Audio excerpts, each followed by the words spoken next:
Hello, how are you? This is Hina from Team Test or aa gaya, exam aa gaya, Telangana SET aa gaya. But don't you worry, here we are. We are helping you with question answers continuously. And let me tell you, these are all PYQs, okay? Past year question papers I have taken and I have assembled the important questions to help you. So around these questions, I'm very sure questions will be asked in Telangana SET this time, right? And before we begin, I have to tell you about something very important. Our online NET English course. Yes, for the upcoming NET exam, our online course is starting from 20th March.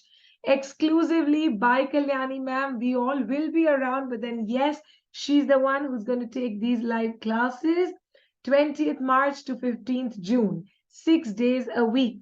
Apart from the live classes, which will help you a lot, you will get printed books, PDF notes, quizzes and model tests, and not just paper 2, paper 1 is also included in this, okay?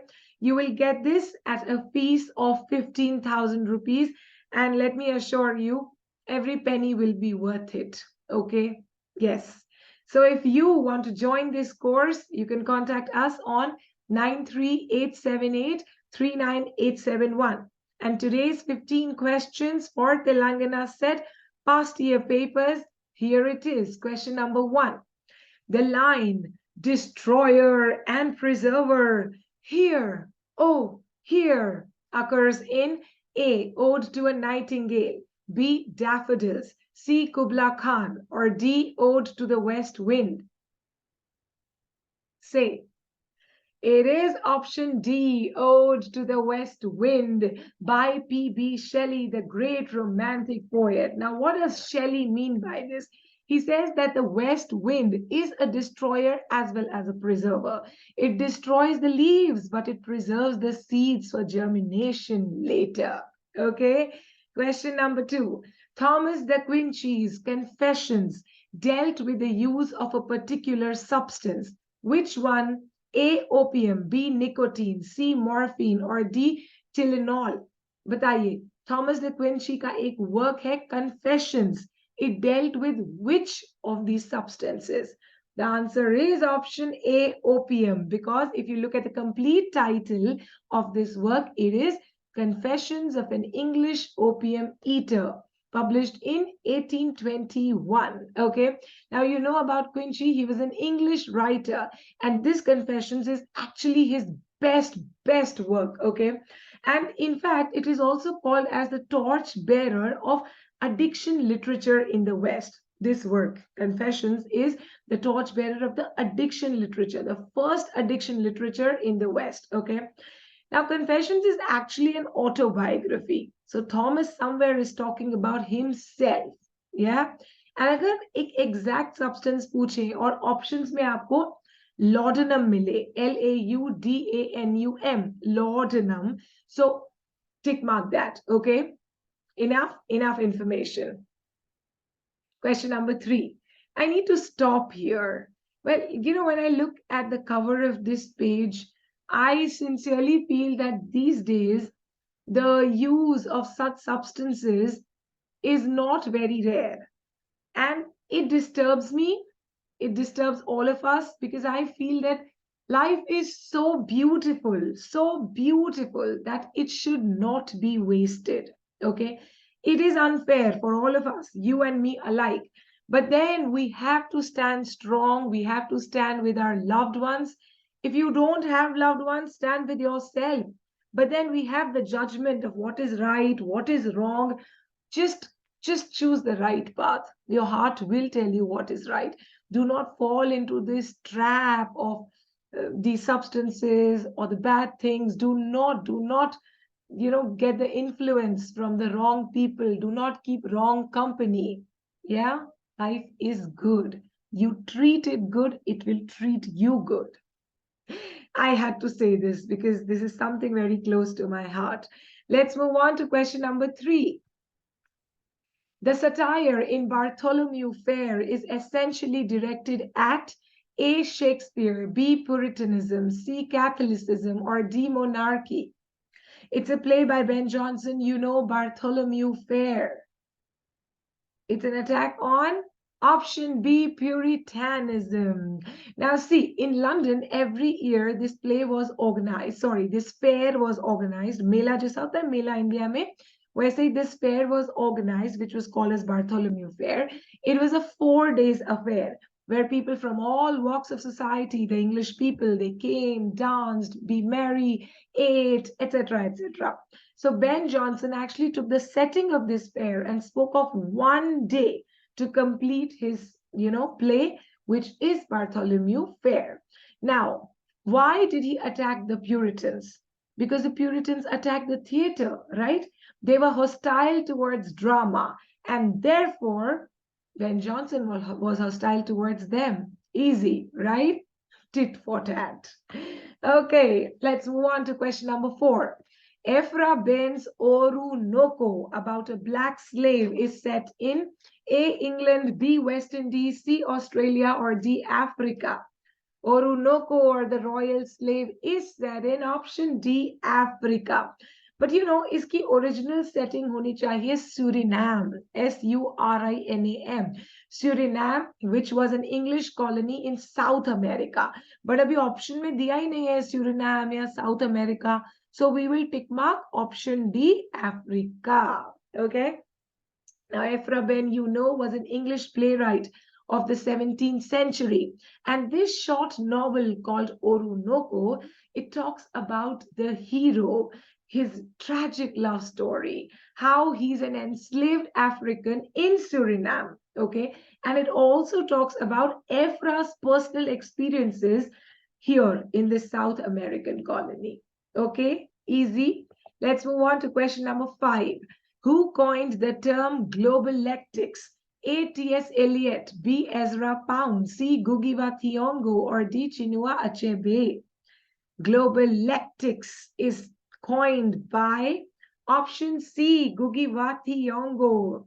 Let me tell you, this is actually a work by Ngugi. It's a book, and the complete title is Globalectics, Theory and the Politics of Knowing. Let me show you the photo. You will love it. Here is Ngugi on the screen, and here is his book called as Globalectics, Theory and the Politics of Knowing. In this work, Ngugi is saying that we have to expand the literary space and make it globalectic. What does that mean? He means that just like a globe, on the surface, every point is equally a center. Okay, so when you see a globe, every point is equally a center, although each is equidistant from the internal center. Equidistant from the internal center. So that's how our literary spaces must be. This is what Ngugi said. Now, you know about Ngugi, even this is an important question. Initially, he wrote in English, but later he changed his language completely to Gikuyu. So Ngugi wrote in which language? Gikuyu. In fact, he's also the founder of an online Gikuyu language journal, which is called as Mutiri. Okay, so Mutiri is the journal in Gikuyu language founded by Ngugi wa Thiong'o. Okay, easy. आगे बढ़ते हैं. Question number 6. 300 Ramayanas, 5 examples and 3 thoughts on translation is an essay written by A. U.R. Ananthamurthy, B. Arundhati Roy, C. Shashi Tharoor, or D. A.K. Ramanujan. 300 Ramayanas is written by option D, A.K. Ramanujan. Now, basically, these are interesting variations in the Ramayana, and Ramanujan has told us about 5 examples or 5 different renditions of Ramayana. For example, first is of Valmiki, second is of Kambar, who was an Indian Tamil poet. Third is the Jain telling of Ramayana. Fourth is the Thailand telling of Ramayana, which is called as Ramaken. Okay, Ramaken in Thailand. And fifth is the South Indian folk telling. So Ramanujan concludes at the end of this work that there is no original Ramayana. And in fact, Valmiki's Ramayana is just one such retelling, one such telling among so many tellings of Ramayana. That is what Ramanujan said in this work, 300 Ramayans. Okay, this takes us to question number 7. Filmy question aaya hai. The films Maqbool, Omkara, and Haider have been adapted from the plays of A. Harold Pinter, B. G.B. Shaw, C. William Shakespeare, or D. Kalidas. Kalidas option did diya. The answer is option C, William Shakespeare. Now, Vishal Bharadwaj, we know, is the maker of these three films. He loves William Shakespeare, and therefore, all these three works are adapted from the plays of his. Now, Maqbool is inspired by Macbeth, Omkara by Othello, and Haider by Hamlet. सबके initial alphabet same है, मतलब अभी कोई अगली picture बनेगी विशाल भारद्वाज की, उसके initial letter से हम समझ लेंगे कि वो कौन से विलियम शेक्सपियर के प्ले पे बेस्ड है, right? But then did you understand it? It's very easy. Okay, I can see Karina, I can see Shahid. Who else can you see? Let's move on to question number 8 on your screen. In Nissim Ezekiel's poem, Night of the Scorpion, the lines, "Thank God the scorpion picked on me and spared my children," is spoken by the speakers A. Father, B. Grandfather, C. Mother, or D. Aunt. Who said these lines? Thank you, Bhagwan. मुझे काटा इस scorpion, इस बिच्छू ने मेरे बच्चों को नहीं काटा. The answer is option C, Mata Ji, mother. Now, Nissim, you know, was an Indian Jewish poet who lived from 1924 to 2004. His poem, The Night of the Scorpion, talks about how one day the poet is in his house, it is raining, a scorpion enters their house and stings his mama. Mama becomes unconscious, and now Papa, everybody's scared. So Papa is using different kinds of herbs and potions to cure the mother, but nothing happens. Villagers come with lanterns and they are buzzing the name of God, nothing happens. A holy man comes, nothing happens. It's just like after a span of 20 hours, Mama returns back to her consciousness and says, "Oh, thank God the scorpion stung me or picked on me and spared my children." This is what Night of the Scorpion poem by Nissim Ezekiel is all about. Easy and nice. Chale, question number 9 pe. The notion that parents should have numerous children whom they can then sell as food for the hungry, oh God, is taken from A, from Swift's A Modest Proposal, B, from Gulliver's Travels, C, from Dryden's Absalom and Achitophel, or D, from Pope's Essay on Man. Parents को बहुत सारे बच्चे होने चाहिए और फिर उनको खाना बना के दूसरों को देना चाहिए. Oh God, this is from Swift's A Modest Proposal. It was published anonymously in the year 1729. Look at the complete title. I want to read it for you. It says, "A modest proposal for preventing the children of poor people from being a burden to their parents or country, and for making them beneficial to the public." And look at the other cover. The kids are actually in a cauldron. They are getting ready to be served. They are getting cooked. Now, this is Itta Sara Bola, to ye kya hai? It's a Juvenalian satire, a very, very striking satire, right? So, a Juvenalian satirical essay by Swift, okay, in which he talks of the heartless attitude people have towards the poor of Ireland, and also the biased attitude Britishers have towards Irish people. Understood? So first, how the poor people are treated in Ireland and how the Britishers treated the Irish people, their policies. So this is what Swift spoke about in A Modest Proposal, published in 1729. Question number 10. These hills called home, stories from a war zone, gives the reader a glimpse of the harrowing times in conflict-ridden Nagaland. Who is the author of this book? A. Mona Lisa Chankija, B. Esterine Iralu, C. Temsula Ao, or D. Nini Lungalang. These hills called home is by option C, Temsula Ao, an Indian poet from Nagaland who lived from 1945 to 2022. Until last year. Now, in this work called as These Hills Called Home, she basically talks about how the ordinary people in Nagaland they coped up with this wartime. They coped up with this extraordinary time when there was war going on, when these extremist Nagas wanted a separate land for themselves away from India. Okay. And then she also said in this work that nobody was spared from the violence. Everyone there had to face violence in one form or the other. So this is These Hills Called Home, Stories from a War Zone by Temsula Ao. Okay. Question number 11. Which of the following is not a text by Frantz Fanon? Not a text. A. The Wretched of the Earth. B. Black Skin, White Masks. C. A Dying Colonialism. Or D. Discourse on Colonialism. Tell me. A, B, C to hai. Wretched of the Earth, Black Skin, White Mask, Dying Colonialism. Which means D, Discourse on Colonialism, is not there. It is a 1950 essay written by Amy Césaire.